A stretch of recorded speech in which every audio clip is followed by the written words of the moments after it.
Okay, Jack.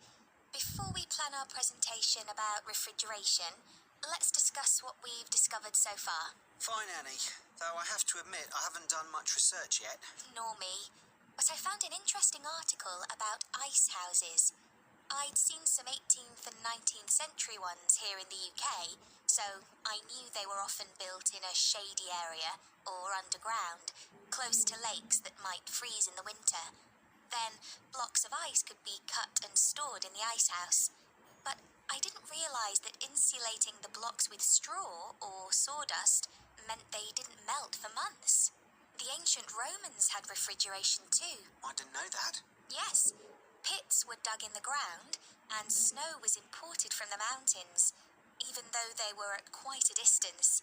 The snow was stored in the pits. Ice formed at the bottom of it. Both the ice and the snow were then sold. The ice cost more than the snow, and my guess is that only the wealthy members of society could afford it. I wouldn't be surprised. I also came across an article about modern domestic fridges. Several different technologies are used, but they were too complex for me to understand. You have to wonder what happens when people get rid of old ones. You mean because the gases in them are harmful for the environment? Exactly. At least there are now plenty of organisations that will recycle most of the components safely. But of course, some people just dump old fridges in the countryside. It's hard to see how they can be stopped, unfortunately. In the UK, we get rid of 3 million a year altogether. That sounds a lot, especially because fridges hardly ever break down. That's right. In this country, we keep domestic fridges for 11 years on average, and a lot lasts for 20 or more.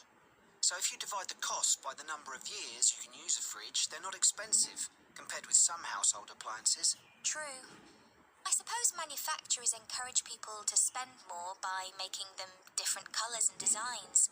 I'm sure when my parents bought their first fridge, they had hardly any choice. Yes, there's been quite a change.